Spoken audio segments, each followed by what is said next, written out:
body bags where horror lies. Who is this irresistible creature who has an insatiable love for the dead?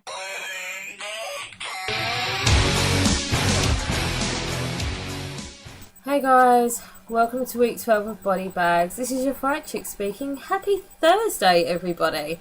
Yes, I know, I am now going to be here on Thursdays. JP has taken the Wednesday slot as Tat has gone. He has left Body Bags, but he has very good reason. He's got some stuff he needs to sort out in the real world, and good luck to you, Tat. I love you, my little Yorkshire pudding. I hope you come back. But yeah, get everything sorted, and we love you. Right, on with this review. I've had a very long day. I hope I don't ramble. I'm sorry if I do. I have chosen Lamberto bavas.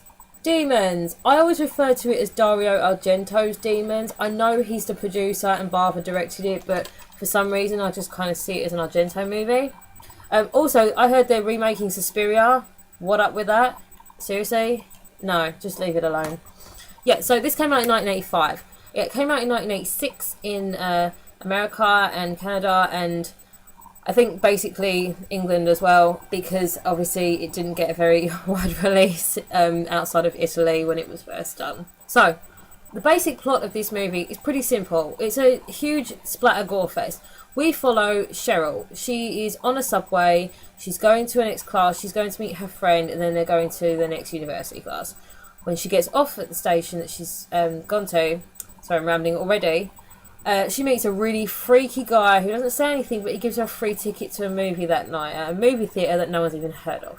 She goes and meets a friend. She gives her a spare ticket, and then they both decided to blow off their class and go and see this movie. They have no idea what it is, as do anybody else that walks through the door. So we cut to the movie theatre, and this really weird usherette who we get the feeling is in on the whole plot, but that's just something that never gets answered. So yeah, they all go and see the movie, and we get to meet all the different random characters. There's like a couple of married couples, a couple of teenage couples. We've got a pimp and his hose. And then we've got Kathy and Cheryl, and we meet two guys who are kind of the love interests for the duration of the movie, called George and Ken. And George looks so much like Jensen Ackles, I think. I really do. Yeah, so they kind of all meet each other-ish, and, you know, they're goofing around in the lobby. One of the prostitutes puts a silver mask on her face. She takes it off and she scratches herself, and then we forget about it until they go into the movie. So we follow everybody into the theatre. We sit down to watch the movie. It turns out to be a horror movie. We kind of watch the movie with them, and it's about a group of kids who have found a sort of a chasm in an old building. They go and investigate, and they find a prophecy and some old demon remains, and it's about basically the demons coming back to life and taking over the world. So as they're watching the movie, they notice that one of the characters in it puts the mask on their face and scratches themselves, and then they turn into a demon and they spread the infection.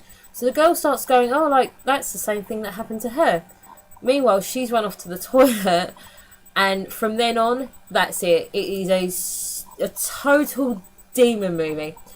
The transformation that happens to her, like with her neck and stuff, I can't watch that anymore. It's too gross. I can't deal with it. Slowly, she starts infecting other people. Obviously, doesn't infect everybody, otherwise there'd be no movie.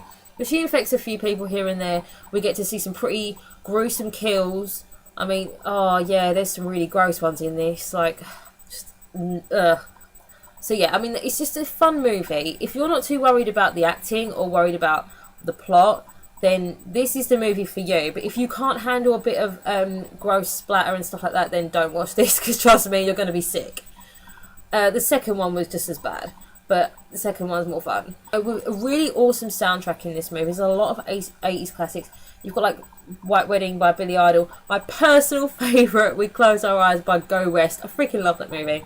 As a little subplot to cut away from them all, you know, barricading themselves up and trying to not get infected, we follow this gang in a car who eventually break into the cinema and then join the rest of the cast.